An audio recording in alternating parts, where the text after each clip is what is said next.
Alex, are you ready for the booking segment? Your debut TV show. I will be in just one moment. Well, I gotta put on my list. That's why I say one moment. Okay.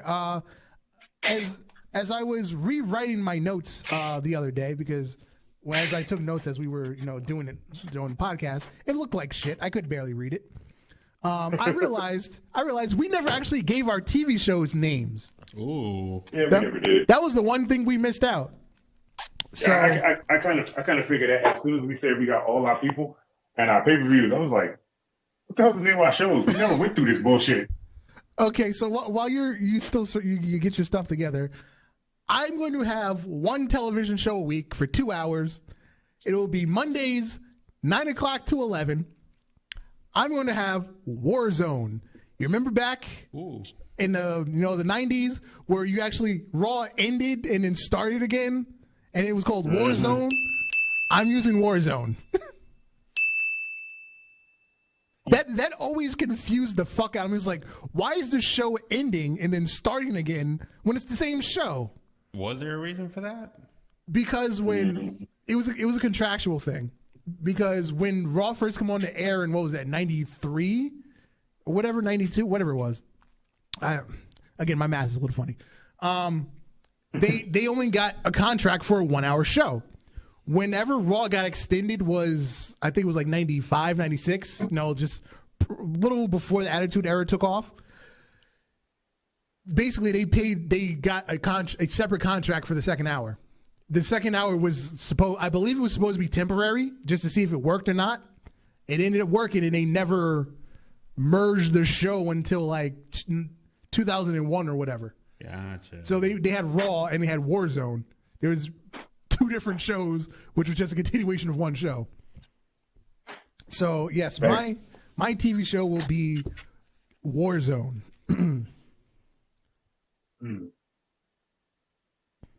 I'm debating if I want to use a regular TV show.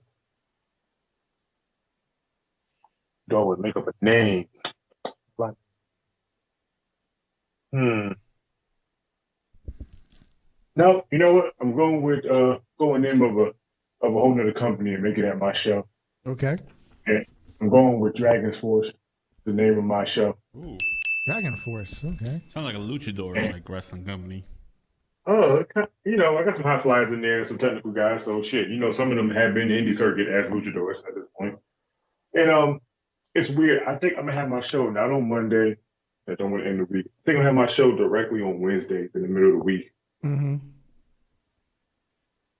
2 hours, 3 hours, 4 hours? Oh no. I'm going to Raw status. I'm going 3 hours. Okay. 3 hours. I'm going 3 hours, but my Raw one won't have a lot of dumb intermissions and breaks in between. It's going to be New Japan time style matches. So when people wrestle, they're going to be wrestling damn near forever. You said Dragon Force is a promotion? I don't think I've ever come across that. It was, and then they changed it to Dragon Gate. Oh, silly me. Why did I not think of that? Yeah, it was Dragon Force for a short period of time when they first got started, and then once it became big, it became Dragon Gate. That's what it's been ever since. Okay, makes sense. You got your stuff together? Yeah. All right. Remember, if you want to put in promos in between segments, you can throw in promos. Yada. That's the thing about this. Seeing how this is going to be the first ever show, there's no promos on this night. Okay. It's just straight action. And then whatever happens between that match, at the end of it, next following week, then promos will be started, because that's how my storyline will start off. I'm having everybody have some real conflict with each other before they just get written a storyline. And keep in mind that we're only booking the matches. The outcomes will be determined on Instagram voting. I did think of another thing. Rather than just, winner, loser, you can give options on what the finish actually is. Like, let's say you have a match between Cesaro and let me see. You're probably using Cesaro as a babyface, right? Mm-hmm. So let's say you got Cesaro and I guess Wardlow. I'm assuming Wardlow will be a heel. Like you got Wardlow and Cesaro as a match. So let's say Cesaro wins via finisher. That's like option A. Option B is Wardlow wins via DQ. Like he just like starts throwing Cesaro around outside the ring and just gets disqualified. Third option is Cesaro wins via roll up. You know, we can do stuff like that with the voting.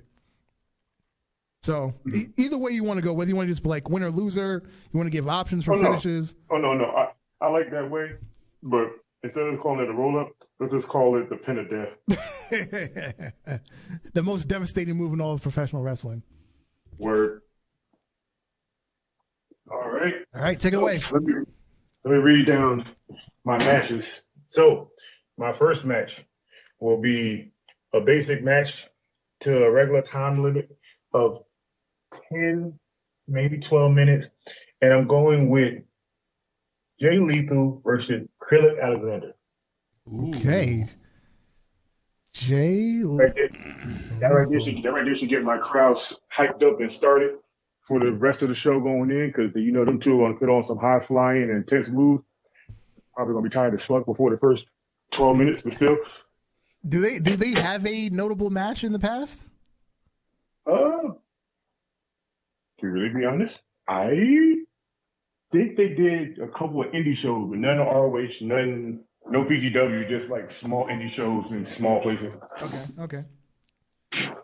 That's something I definitely watched. Go ahead.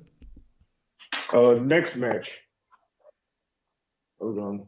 My phone just do that shit again. My phone like blacking out on me when I'm about to do something important.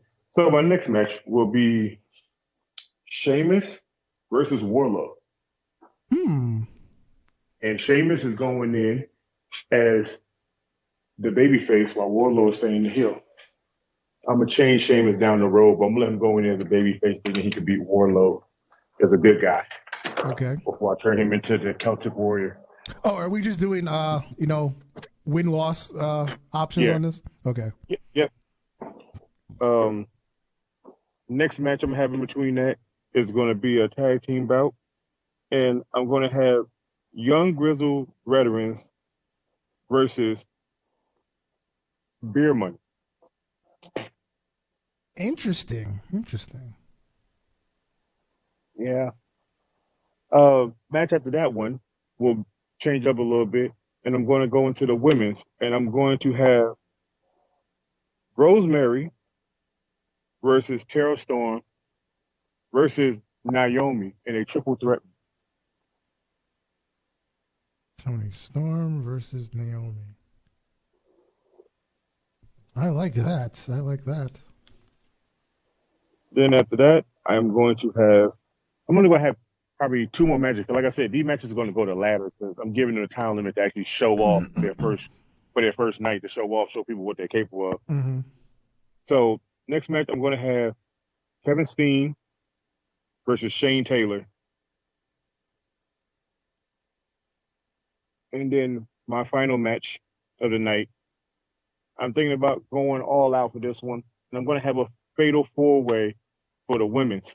Ooh. And it would be Mia Yim, Gail Kim, Thunder Rosa, and Deonna Purrazzo. For the Stardom Women's Championship. Yep.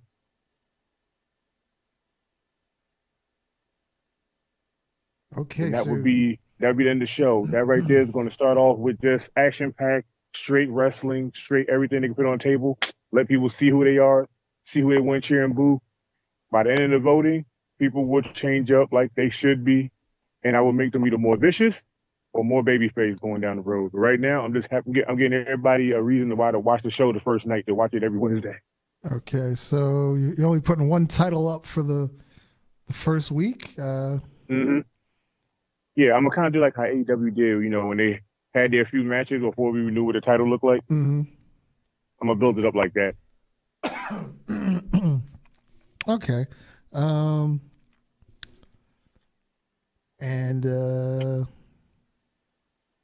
Yeah, you got all the divisions represented. You got two women's matches on, one tag match. What we'll see how this goes with the fans on Instagram. You can follow us at Ultra Heels Wrestling on Instagram.